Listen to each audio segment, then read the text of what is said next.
Most cruise ship cabins are made to the same design, and before I took this cruise with Disney, every cabin that I'd ever stayed in had basically the same layout. My cabin that I had on the Disney Magic had a few surprises in it that I never would have thought about before this cruise. I didn't know about most of these until I was actually on the ship. These interesting things that I noticed apply to all cabin categories on the Disney Magic and also to some other Disney ships too. I took this cruise with my mum, and on every other cruise that I've ever been on, there's two options when it comes to the beds. Usually you can choose to have a double bed or to have that bed split up into two twin beds. I didn't even think about it when I booked this cruise. I was cruising with my mum, but I've never been on a cabin before where you couldn't split the double bed into two. It was actually on one of my live streams that one of you guys told me that the beds do not split on Disney and that I would be having a surprise when I got to my room. When we came into the cabin, I saw this huge bed. It is absolutely huge. It's got to be at least a queen size bed, and it's quite high off the floor, but I didn't notice any other bed for me. Our cabin steward introduced himself to us. Usually when you embark a cruise, you'll meet the cabin steward, and he said to us that every night he would be making up the sofa bed for me, and that's where I would be sleeping during this cruise.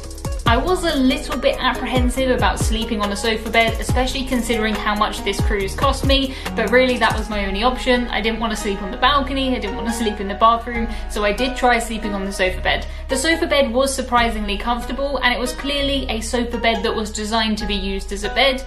It wasn't like the kind of sofa beds that you get at home that actually is only used for a bed about one weekend per year. It clearly was designed to go from a sofa to a bed to a sofa to a bed, and it did that incredibly well. The actual cabin in terms of square footage was pretty big, and what I liked was that the sofa bed just converted, but it didn't need to fold out. Sometimes on other cruise lines the sofa bed will fold out, which means that if you need to go to the bathroom in the night, you may be climbing all over everybody else. Sometimes the third or fourth bed may come down from the ceiling, and it can get quite busy. But I did like in this cabin that the sofa didn't fold out, it didn't move, it just nicely converted, and it stayed in that corner. I talk quite a lot about storage on this channel, and I think this cabin has broken my all-time record for the number of drawers in a cabin. Previously that record was held by the Marella Explorer. My inside cabin on the Marella Explorer had 16 drawers, but my cabin on the Disney Magic had even more than that. Plus it had a double wardrobe, plus loads of shelves. So much storage space. We were only cruising for 3 nights, so I pretty much could have given every item of clothing that I bought its own drawer in the cabin if I wanted to.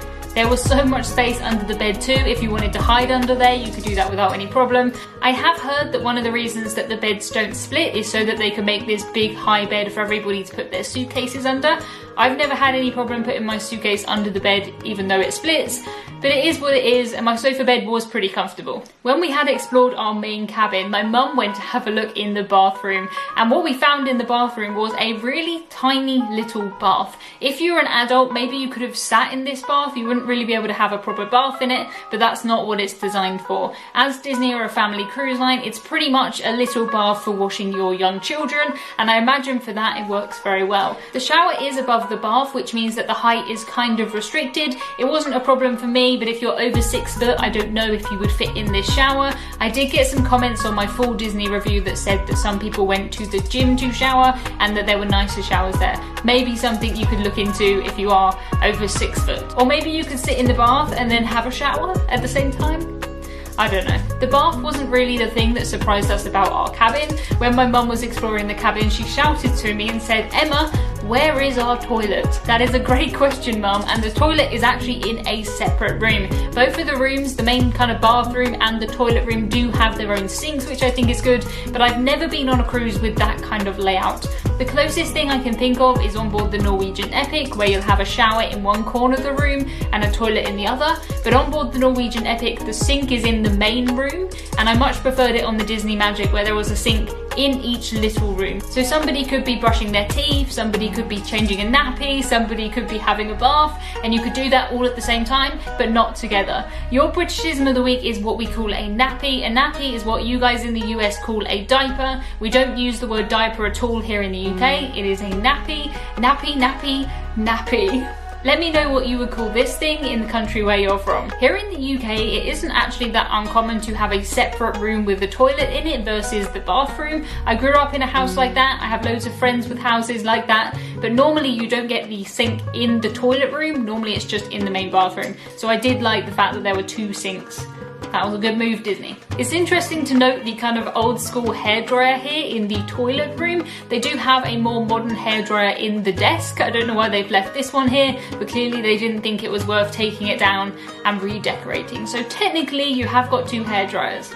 The ship was built in the 1990s, which is quite old for a cruise ship. She has had quite a lot of refits in that time, and it didn't really feel as though things were kind of damaged or falling apart. I think certain things do give away the ship's age, like all of this wood and like the carpets, but it was perfectly clean, it was perfectly functional, and some people prefer this style. A friend of mine, Hazel, was staying in a suite, and she very kindly let me and my mum have a look around her cabin. She had multiple TVs, multiple big TVs, so much space, and even a full-size dining table in her cabin. It had a really nice kind of circular layout, and I was pretty envious of this cabin. It was very cool. For me, I'm usually staying in an inside cabin anyway, so having a balcony, that was a real treat.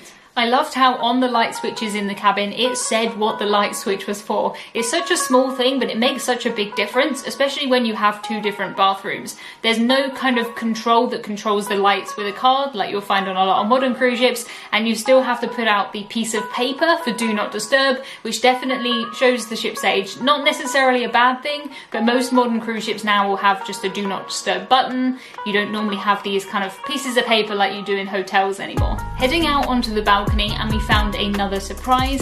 Technically our cabin was a cabin with a veranda. It didn't say balcony, it was veranda. I don't really know what the difference is technically between a veranda and a balcony, but it definitely felt like a balcony to me. The balcony or veranda was a really good space, and what surprised me about it was how the door opened. Usually onto the balcony you'll have a big sliding door that will go from one side to the other, but we had a door in the middle of our cabin that worked like a normal door. Thinking about it, this design makes a lot of sense, because usually you can't have anything in front of the door because the door needs to slide. Having the door in the middle meant that we could have the desk on one side and my sofa bed on the other, and it didn't really waste any space. Our next cabin surprise didn't come until the evening. We went to dinner, we went to a show, and when we came back, every single night we found a towel animal and chocolates waiting for us on the bed. If you went back about 10 years, almost all cruise lines would do the towel animals, they would do the chocolates on the pillow, but that has been phased out over the last few years. I personally quite like it. I understand why cruise lines don't do it, because it's quite a lot of work for the cabin steward, but it was quite nice to kind of come into this view every evening. My Disney cruise was full of surprises, and the cabin was just the start. Watch this video next to find out what I thought of the ship, the entertainment, the food, and most importantly, if I thought it was worth the price that I paid.